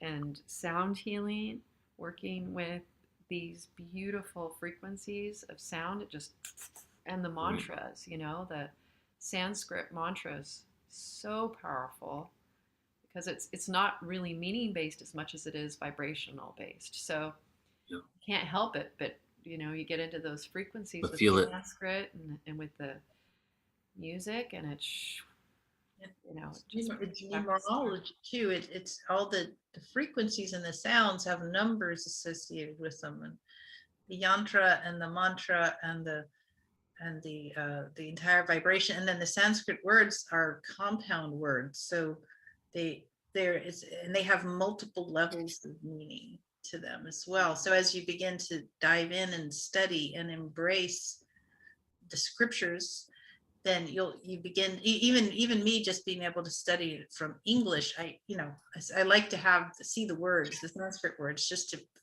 feel their vibration. Right.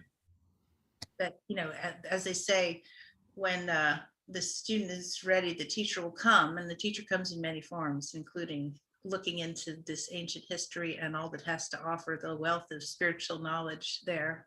And what I've discovered with Sanskrit, with these seed sounds and working with it, is that the reason why we see so many meanings ascribed to Sanskrit as well is because it is hard to just bring it to this one piece of understanding. It really does. It is able to hold. Sanskrit is able to hold so much of the vibration of love. And what I've experienced is as we are evolving, and I like to say we evolving, that Sanskrit, our understanding of even what it means, evolves. And I've seen that. I've seen that like with the Ganesha mantra as an example. The Om Gam Ganapataye. My teacher, mentor Thomas Ashley Foran, Namadeva, he would speak about Ganesha being the remover of obstacles, but what isn't really spoken to, and he did touch on it, but it's not really spoken to a lot, is that Ganesha is not only the remover of obstacles, Ganesha is actually also the bringer of obstacles as well. and there's a very important reason for that. It's like no mud, no lotus, right? So we are beginning to embrace, as we are evolving, rather than like I've just got to get rid of all my obstacles. It's like, well, what am I learning from these messes in my life, so that these messes become messages in our life. It becomes more of an unfolding of who we really, really are through those obstacles, through those messes. So that is just as much necessary. So as we understand this, then the meaning, you start to hear people embracing, oh yes, Om Gam Ganapataye is not only about the gum, the seed sound is not only about removing, it's also bringing those necessary obstacles and messes right in our life, right? Wow, So, that's beautiful. thank you. Yeah, moves me deeply. That reminds me of the whole Shiva component. Shiva is not the destroyer; he's mostly like the recycler of energy. It represents the nothingness, the black hole, but the energy just gets recycled into a whole new experience. It's like both duality represented within it. Right. So we begin to understand, and that consciousness expands, as we expand. Yeah. And are able to embrace new aspects of knowledge that Hmm. maybe were a little hidden before. Exactly, and we're bringing it to the surface now. And there's one other thing I want to say on Sanskrit is actually there's a NASA scientist, his name's Rick Briggs. He'd recommended to NASA that Sanskrit's the best language for AI. So NASA has now adopted the Sanskrit language for all of their AI.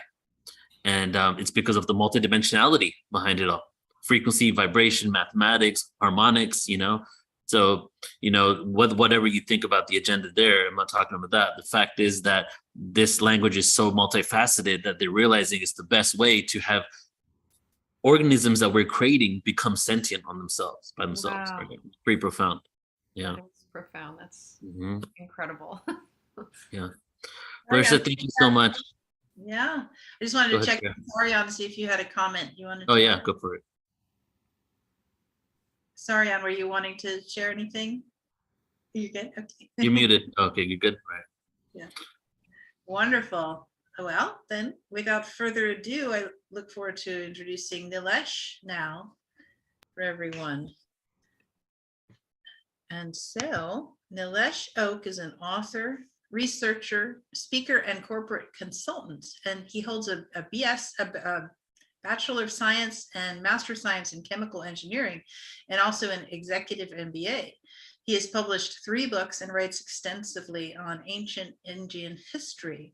And Nilesh helps Indians become aware of the deep antiquity of the Indian civilization so that they truly comprehend, present, or defend the grand narrative of India, unlike most other Indic researchers, because he builds it through scientific acumen and logic reasoning. He is adjunct faculty at the Institute of Advanced Sciences in Dartmouth, Mass. in the US. And yes, that's one of the ways in our Indus Valley Civilization program that Nilesh just blew our socks off with his incredible years of research about the Ramayana.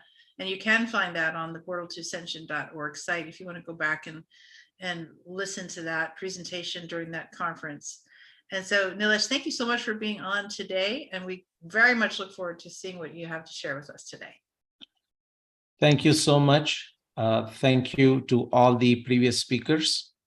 Just a wonderful one. In fact, when Larissa was talking about the Ganesha, the not only who removes the obstacles but brings it, I just said, if Chiraya asked me to comment, I will choose not to comment, because that's like opening a can of worms. It's so beautiful. Not many people know about it, by the way. Even in Indian circles, it so happens that Ganesh is my Ishta Devata, the kind of work that I'm involved in, and so is Goddess Saraswati. So that's where what I do, that's where we naturally get pulled into.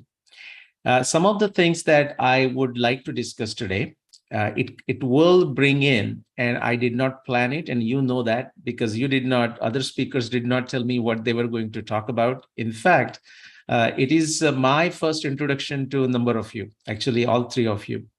But so interesting that, and my presentation is ready. So it's not like I'm adding something to it, but I'm going to show you the connection with the pyramids, the connection with the Sumerian king list, and how far back, at least on a paper, we can track the antiquity of civilization. And then the last discussion on Sanskrit. Okay, so let me share the presentation here. I have timed myself, but tell me if I go over. All right, give me a second. There. So number of us are searching or researching into a very specific area. And what happens is there are many more who are very curious and very interested.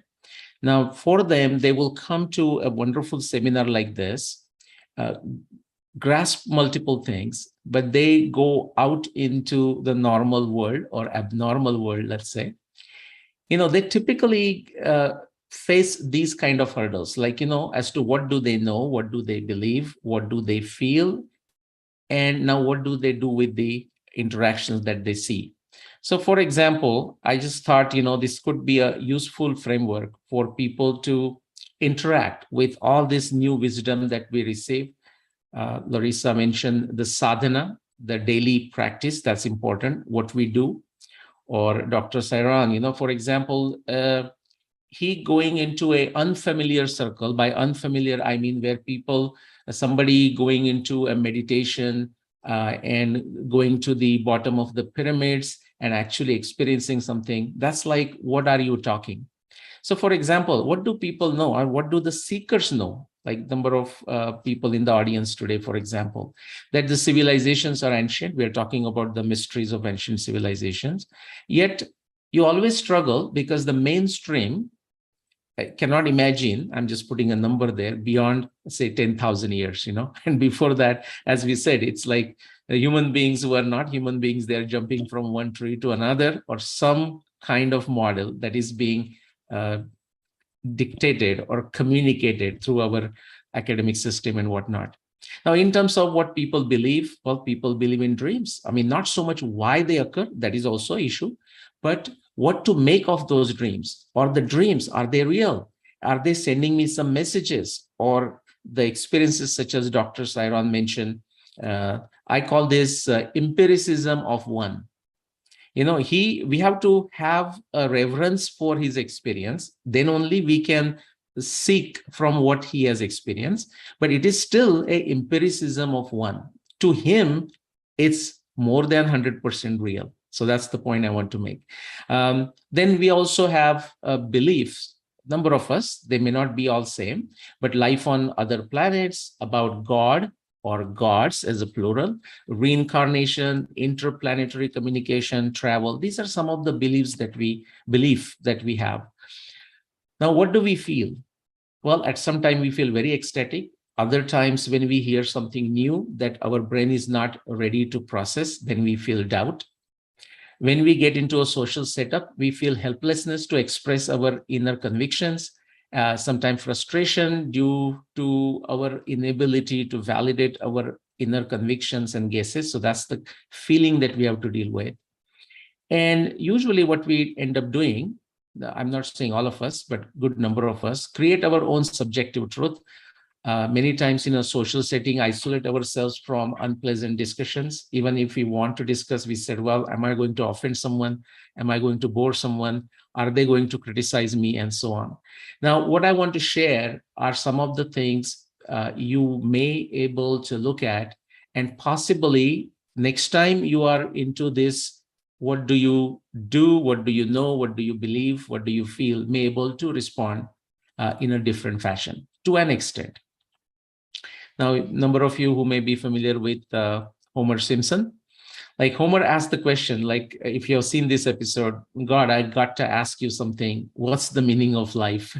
And of course, here the answer where I pulled this from, it says, God says, Homer, I can't tell you that. But I remember one episode where when Homer asked this question, so God, tell me, God is holding Homer's hand, walking along the beach and says, tell me, what's the meaning of life? And the God says, well, the meaning of life is, and that's where that episode ends. And that's actually the mystery, the feeling of, the rapture of living that we feel. Now, how do we feel it? We feel it through these different arts and monuments that different individuals talked about today. We talked a lot about pyramids. We also listened to a spiritual music. Okay, so that's the art. Okay.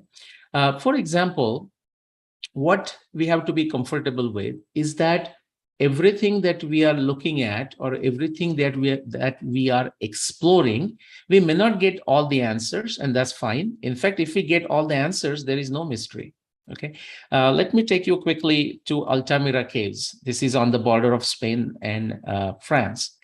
Now, no longer they allow you to visit it. So actually, they have made a replica. I had a pleasure going back 20 plus years to actually visit the caves. And now I have not been there for a while, but I heard that now they don't allow the people to visit. It's a replica. Now, it's a proto museum that they have built, So these paintings, actually, let me show you the picture. These paintings, again, you have to focus, almost meditate, for a while before the animal forms emerge to you. These paintings, using different, very sophisticated, very reliable technologies, are dated to 34,000 years BC. So let's take 30,000, 35,000 years, or some of them 20,000 years. Now, that is by itself a marvel. Okay, somebody designing so beautifully, somebody painting it so beautifully.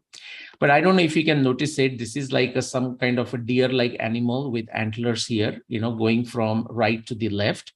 These are the feet, this is the face. I couldn't find a better picture, by the way. On the top of it, there is like a different dots. And I don't know if how many of you are in astronomy, but in astronomy, if you look at it, that combination of the dots is very similar to what you would see with even your good naked eyes or with a binocular, the constellation Pleiades, or in Sanskrit, Kritika. Kritika as in like a scissors, okay, like cutting. Chirjari, which turn into surgery, by the way.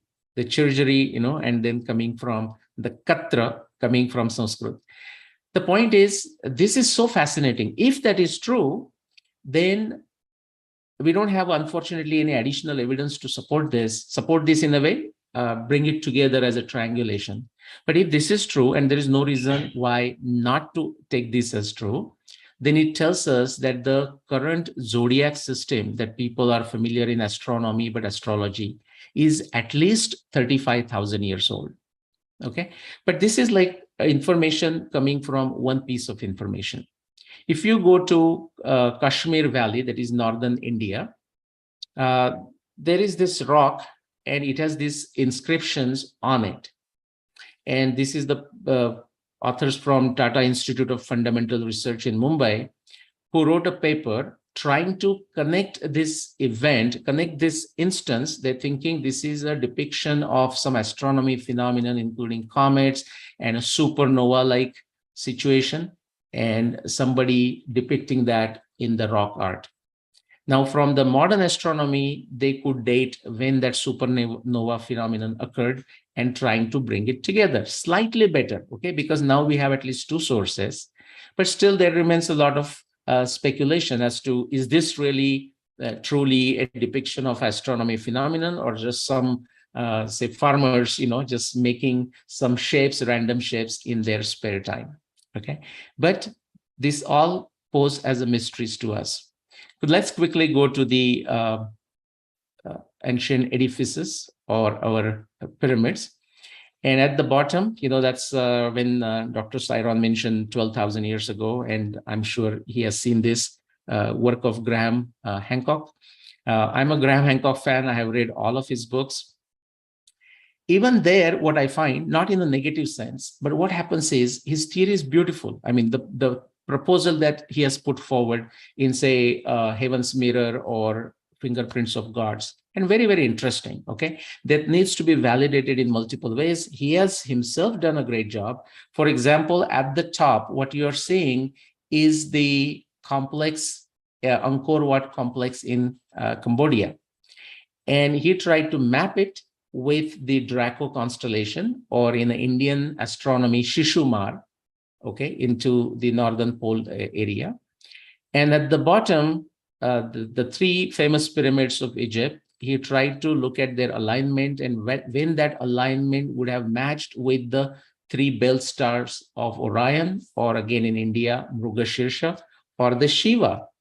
Okay, that is the Nataraja, by the way, in case you weren't aware of it, that the Orion is the Nataraja in the India, like famous temple Chiraya would know in southern India.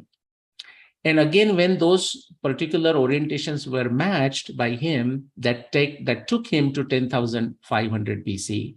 So again, because this is happening in multiple places, I personally think in the Egyptian thesis is very on a strong ground. In terms of the Angkor Wat thesis with Draco, definitely there are links. But it's somewhat that, I mean, when I actually looked at the details, I had to use my imagination. But let me speed forward. Quickly, I want to show you two other instances. So via ancient sciences, going back to 8,000 BCE. Now, if you look at, everyone is familiar, I presume, with the latitudes and longitudes on the surface of the Earth. That's how we tell our location, the GPS systems work, and so on. Now, if you extend this against the sky, then we get the celestial latitudes and celestial longitudes. Now, something very interesting about them. One of the ancient texts on astronomy, some of you may be familiar, called Surya Siddhanta. Very old, but let's not get into how old it is. Okay. In that text, just like you talk of the 12 zodiac, that 360 degree in Indian astronomy is divided into 27 equal parts because moon completes one cycle in 27 days. What is interesting is that there are these specific stars for each of those nakshatra, and Surya Siddhanta has listed their longitudes and latitudes values. What is so fascinating about this is a work by a NASA scientist. Now, he did not work at NASA, but he worked at India's NASA, ISRO, okay, who has sent so many satellites now. Now he works in America as a consultant. And so what he looked at is that the latitude values in Surya Siddhanta for the specific 27 stars in the sky do not match with the latitudes today. So naturally, the latitude measurements were made in the past. And he went on this search to see what that time could be. Okay, of course, he's very sophisticated in terms of astronomy, but also computer programming and whatnot. He put this thing together. I want to quickly jump and show you the results. All of these measurements simulated using 10 different ways always take him to 8,000 BCE.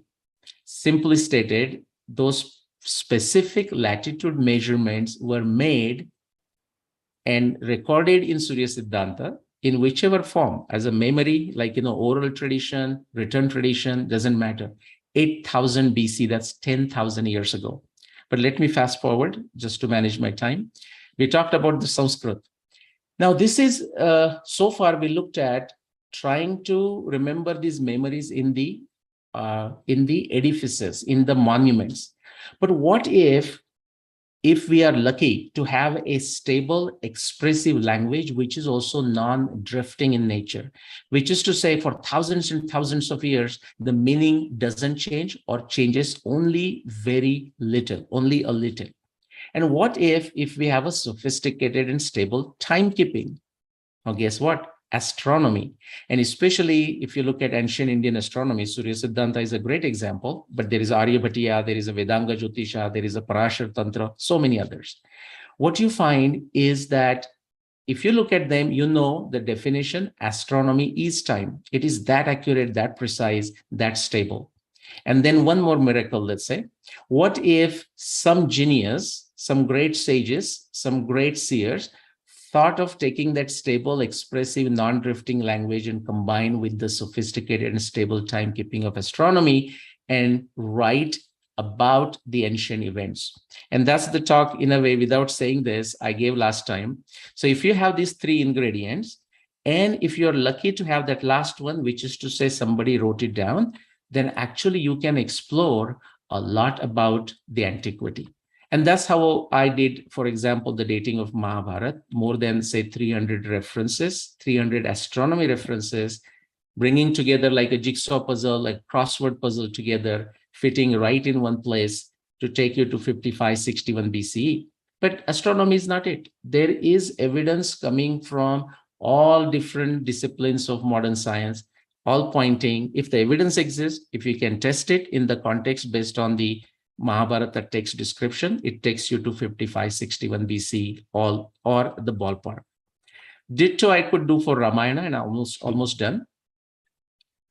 This is going back to 14,000 years. That is also the time of pyramids, or maybe say just think of it as a 2,000 years before the Egyptian pyramids, assuming we take 10,500 BC as the timing. Again, Ramayana has 600 plus astronomy descriptions, a text which is 24,000 verses long. Mahabharata is 125,000 verses long.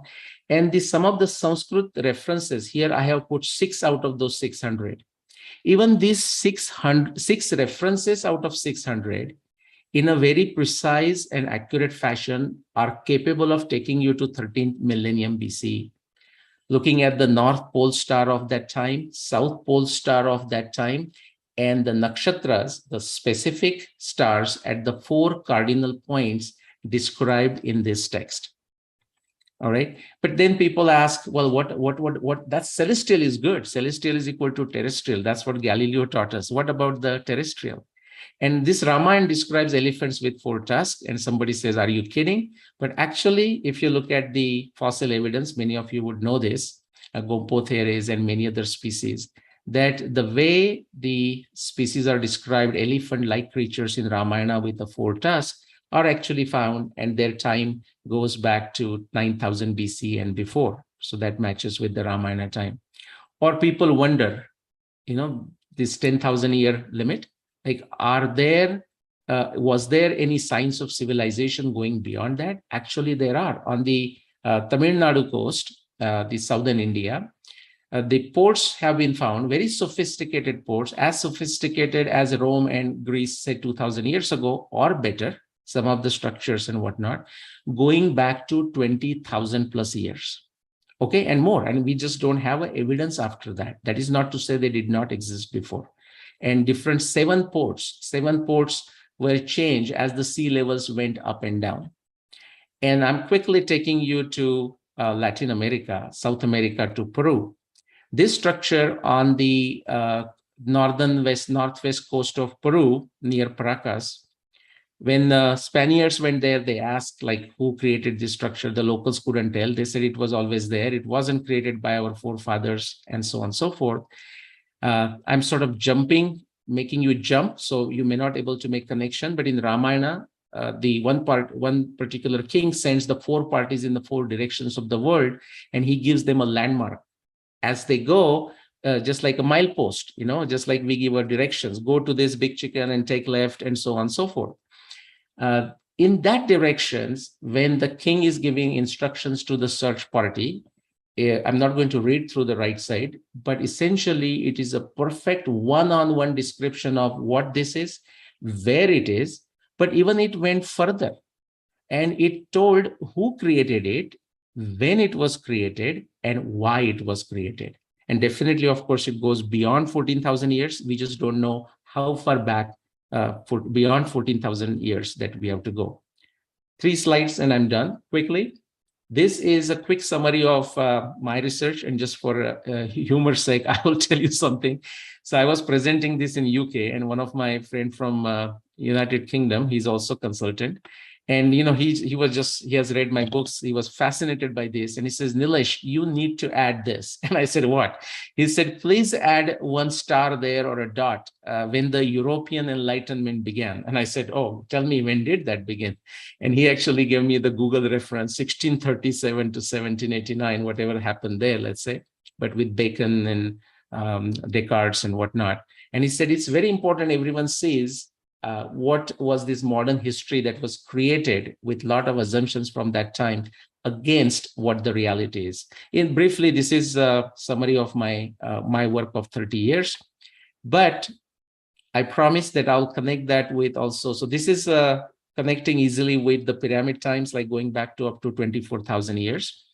But me and some of my colleagues, we are all freelance. We do our own work, and in other spare time, we do our research. We could put together, using different type of evidence, agriculture, fossil evidence, all kinds of dating evidence, astronomy, archaeology, humanity, the domestication of animals. And we actually very successfully, with significant evidence, we can actually track going back to 75,000 years, back to Toba explosion. Now, that's not a surprise to this group, but the reason I'm presenting this information is next time you are into how to behave in a group where people may not be receptive, actually there is empirical evidence out there. And Samir mentioned going back to 270,000. Well, not quite here, at least. We are not successful yet, but we are tracing steps backwards, trying to figure out the antiquity of world civilizations. In fact, once you go back beyond 10,000 years, it's not like an Indian civilization and Mayan civilizations. Actually, they are all connected. We are us kind of thing.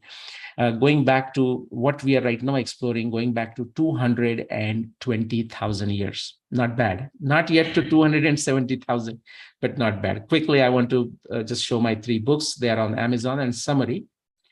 Turn curiosity, those of us as seekers, but even the people who are very excited and interested, turn curiosity, your conviction, your imagination into passion, and thus action. It's a beautiful journey, actually. Feel confident. Now I'm taking you backwards, like what you should do and what you should feel. Feel confident that scientific evidence actually exists for deep antiquity of civilizations. The conference that you mentioned, Neil, like Michael Cremo, I know him very well for many years. Like a lot of evidence coming from archaeology, which is not mainstream. But have that, there is evidence for deep antiquity. Be excited to know what is unknown via stepwise systematic and scientific and logical methods. They exist. They're out there. Believe that subject can be studied methodically. New knowledge can be built on old foundations. And the doubt is the first step in exploring the mystery or mysteries. That is our existence, life, cosmos, more. Guys, just have a great ride. Understand, of course, the limits of our knowledge, comprehension. We don't have answers to every single question. Many times we don't need to have answers to any single question. Many times we don't know the truth of it, and still the life goes on.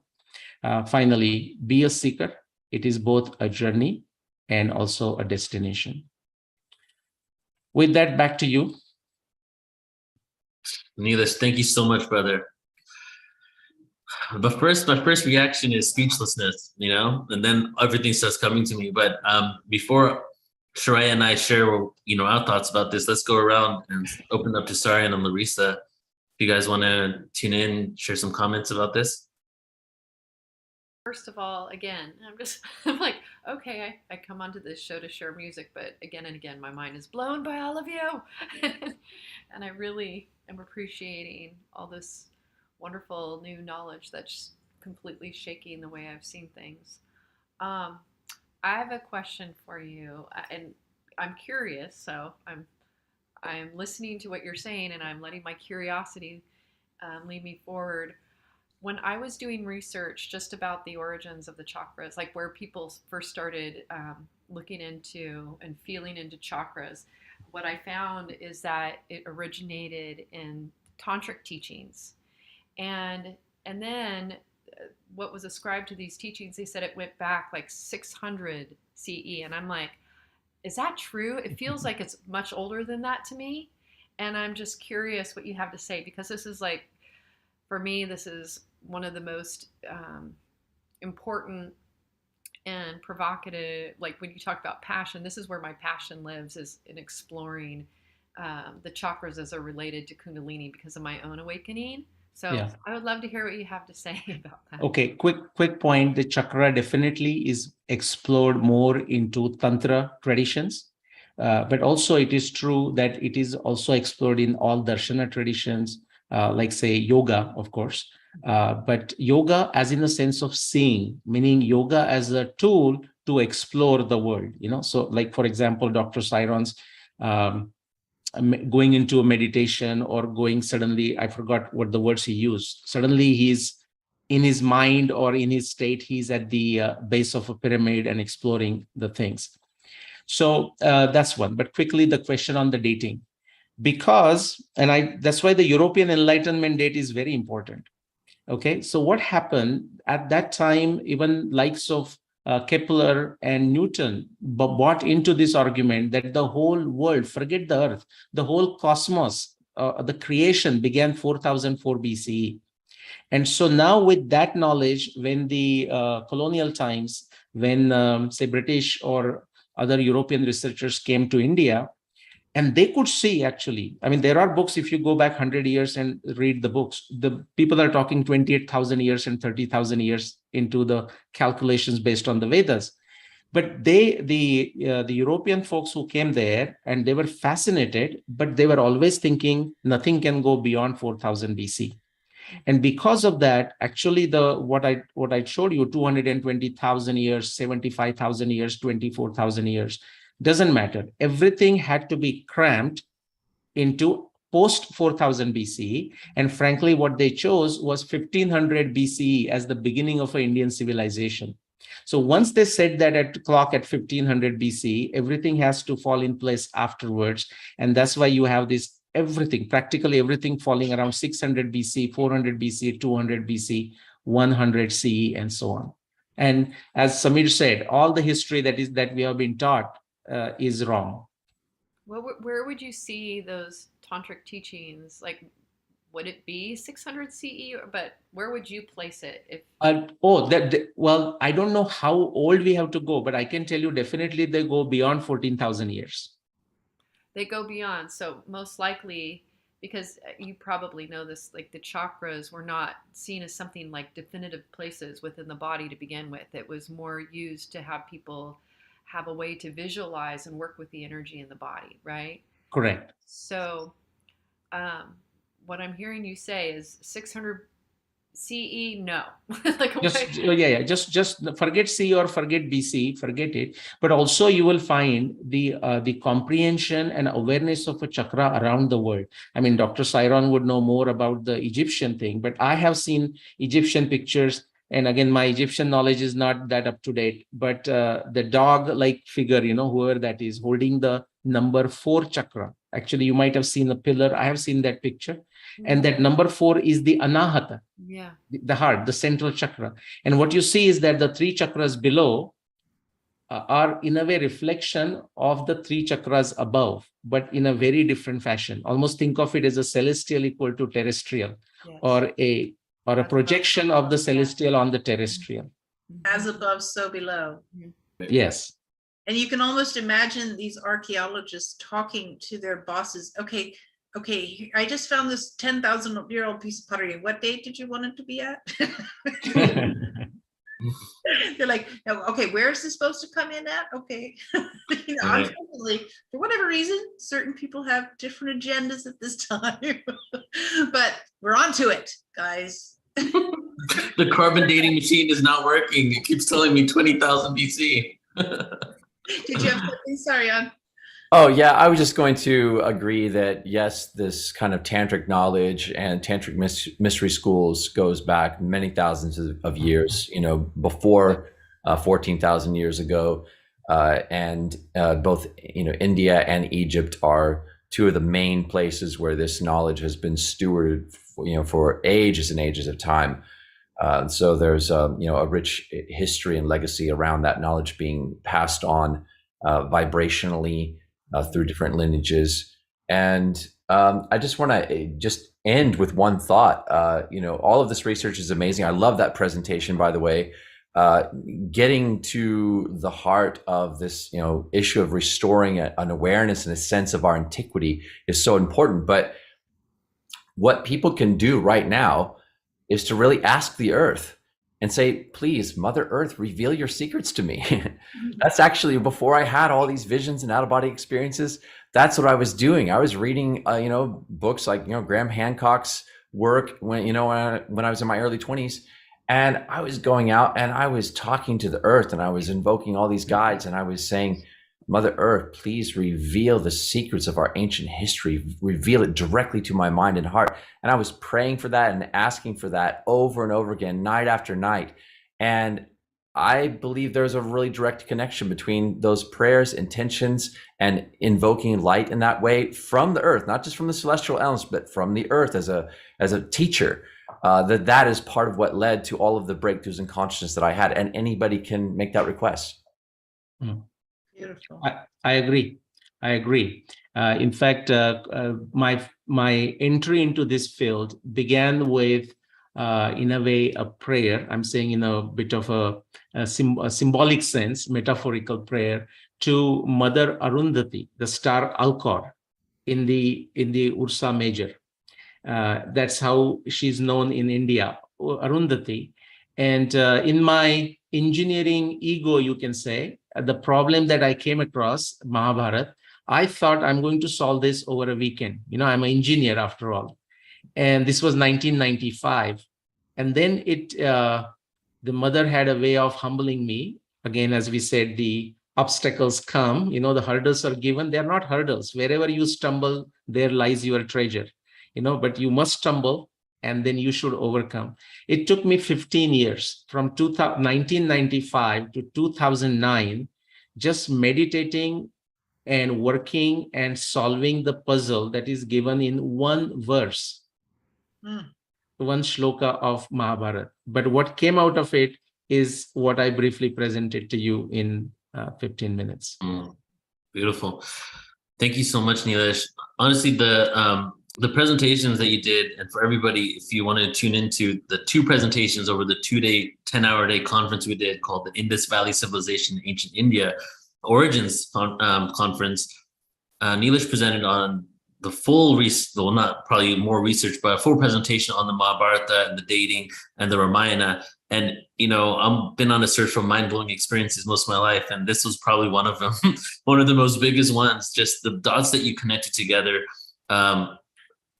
And just the understanding of what we've been told and how we're redefining this, and through so many different disciplines coming to this awareness. One of the things that stuck out the most was I think it was the Ramayana, in which they spoke about not just Peru, but the different mountain ranges throughout Europe, showing that during the Ramayana, it was a global civilization, that something was happening globally, whereas in the Mahabharata, I think you said it was more localized to a certain part of the world, to India, right? Correct. Yeah. So yeah, to everybody who wants to check that out, portaltoascension.org, you can sign up there. Now, what I want to do before we close out here, we have a few more minutes, is I kind of want to just show a couple of slides and tie some of this even more together. And we're kind of starting out here with where we started in the beginning with Sarian's comment that kind of alluded to that this is all happening the way it should, and that these cycles of time, and that there is something going on where these experiences are being attracted. Yeah, I remember what you said, Sarian. You were talking about how the earth is involved in this covering up phase. And this reminded me of not only what, you said there in the Sahara, but the crop circle phenomena, and how a lot of people are saying that it's not an external being, but it's actually the consciousness of the planet. We see orbs coming out of the planet, and different sightings of that. So it's almost like the earth has this consciousness that is not only contributing to us reawakening, but also assisting us in the sleeping process. Well, wait a second. What does that mean, assisting us in the sleeping process? That kind of goes in hand with, does this happen the way it's supposed to happen, or we're supposed to forget and gain these experiences so that we can wake up? So I want to share just a few slides here that kind of show that and bring it to the mainstream science, that even mainstream scientists or physicists are coming to this same awareness now, that something is going on that is almost like pre-planned. So first I'm going to start with this, the antediluvian and post-diluvian civilizations. And there's a journal of geology and natural disasters that I'll show you on the next page here. And in this article, it says, Earth accelerates on its path to the ice period and slows during its back to the global warming. For example, slowdown happens between 2 leveling of the planet axis of the rotation with the solar one, which means roughly 13,000 years. I don't need to go into detail on the significance of that number. Spoke about it in many different events. 2 opposite states related to big angular velocity of the core in the weaker energy field. When it is so far from the sun, and the smaller angular velocity, but in stronger break field, when it is closer to it, it can't provide linear law of these changes. It gives the chance for the turbulent event in a very short period when rapid slowdown decreases centrifugal forces. Okay, so what does that mean? So basically, they're saying that something is going on where there's Earth, and I'll go right to the bottom part here. This is from their journal too. Earth is adhering to some sort of cosmic pattern that attracts various forms of natural disasters at a 13,000-year cycle. Okay, and they go beyond that to map it out even more and different things that have happened. But then they also say that there seems to be evidence that there's a pole shift every 13,000 years to 40,000 years. And when they say in this period, turbulent event in a very short period, when these changes occur, it seems to be some sort of positioning of the solar system within our galaxy, within relation to the photon belt that is occurring, that is attracting. It's almost like this whole entire galaxy is one big maze with things in certain places that have been placed perfectly for us when we enter that position of the galaxy to gain a specific type of experience. And here is the article to show you that it's actually a real article. You can look it up online if you just search any of the keywords that I said. But you can see here 4 periodical natural big disasters of the planet Earth during each precession cycle caused by its motion. And this just goes into the fact that they believe that we're rotating in some sort of pattern here. And they even went further, right? This is the Journal of Geology and Natural Disasters. So they started looking at before flood and after flood rotations of the Earth and how the angular velocity shifted in a very short period of time to attract global floods. And If that's not enough, they went a little further and they mapped this out into the future to see when we can expect some sort of cataclysm to occur again, you know? And so this is, to me, this is very interesting, because partly of us understanding our antiquity and ancient civilizations and the existence of Atlantis and why civilizations fell, why the pyramids were created, were they created to keep our consciousness at a higher level, plus a million other things. What are the reasons for this? Partly of us uncovering our ancient wisdom is so that we can really use that awareness and navigate through the universe and our experience on Earth. So mainstream scientists are even now able to predict when they feel these cataclysms could occur again, which could lead to, coupling this with our ancient wisdom, us being able to avoid, if you will, these natural disasters, and there being a reset of society, thereby allowing us to continue to evolve and grow in a higher state of consciousness, which I personally feel is, you know, is basically our fate on this planet, is to shift out of this cycle that we've been in and then get to a higher state of consciousness and maintain that. And you can see here as well is just the rotation. They showed the graph here of the rotation and the precession of the zodiac equinox there. And just one last article here. Yeah, mainstream Scientific American is now even saying, you know, could an industrial pre-human civilization have existed before ours on Earth? And the whole thing that really got me into this understanding of, you know, well, sharing all this awareness in ancient history was that the arrogance of the fact that we think that we're the most advanced that we've ever been, even though there's so much evidence coming out and there's so many things that we're finding, archaeological discoveries, that we can't even fathom how they even began to do what they did, right? And so now, just to kind of show you that we are heading in the right direction here, is could an industrial pre-human civilization have existed before ours on Earth? Yes.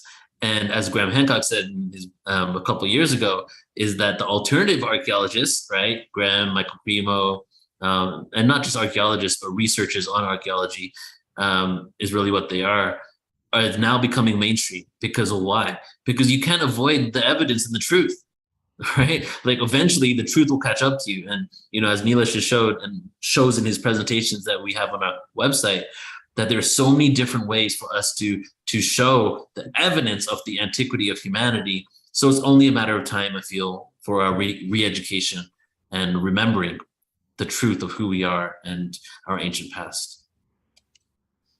Thanks, Neil. And it brings me back to that thought form that perhaps all these pyramidal structures were actually some kind of protective mechanism that might have helped us avoid such cataclysms at one point.